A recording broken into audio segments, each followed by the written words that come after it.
Colliding Atmospheres, Mars vs. Comet Sighting Spring, presented by Science at NASA. On October 19, 2014, Comet Sighting Spring will pass by Mars, only 132,000 kilometers away, which would be like a comet passing about 1/3 of the distance between the Earth and the Moon. The nucleus of the comet won't hit Mars, but there could be a different kind of collision.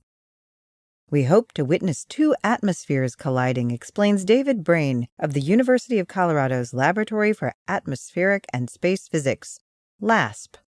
This is a once-in-a-lifetime event. Everyone knows that planets have atmospheres. Lesser known is that comets do too. The atmosphere of a comet, called its coma, is made of gas and dust that spew out of the sun-warmed nucleus. The atmosphere of a typical comet is wider than Jupiter. It is possible, says Brain, that the atmosphere of the comet will interact with the atmosphere of Mars. This could lead to some remarkable effects, including Martian auroras. The timing could scarcely be better. Just last year, NASA launched the Mars Atmosphere and Volatile Evolution mission, better known as MAVEN, to study the upper atmosphere of Mars, and it will be arriving in September 2014, less than a month before the comet. MAVEN is on a mission to solve a long-standing mystery. What happened to the atmosphere of Mars? Billions of years ago, Mars had a substantial atmosphere that blanketed the planet, keeping Mars warm and sustaining liquid water on its surface. Today, only a wispy shroud of CO2 remains, and the planet below is colder and drier than any desert on Earth. Theories for this planetary catastrophe center on erosion of the atmosphere by solar wind. The goal of the MAVEN mission is to understand how external stimuli affect the atmosphere of Mars, says Bruce Jakosky of LASP, MAVEN's principal investigator.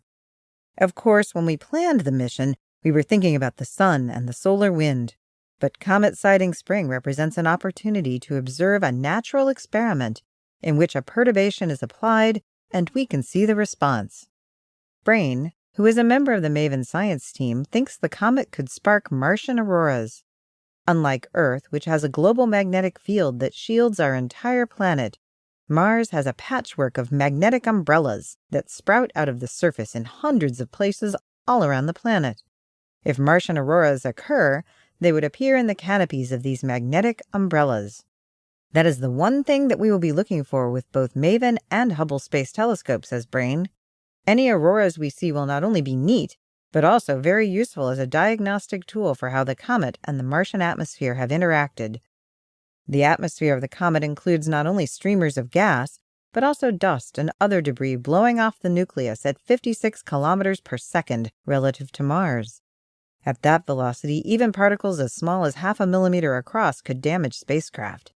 NASA's fleet of Mars orbiters, including MAVEN, Mars Odyssey, and Mars Reconnaissance Orbiter, will maneuver to put the body of Mars between themselves and the comet's debris during the dustiest part of the encounter.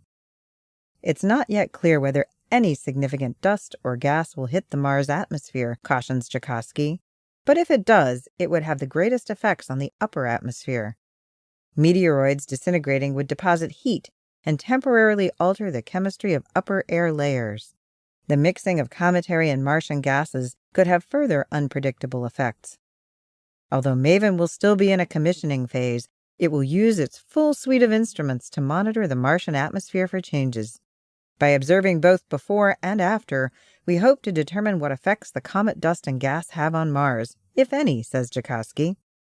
Whatever happens, MAVEN will have a ringside seat. For more news about Mars and Comet Sighting Spring, stay tuned to science.nasa.gov.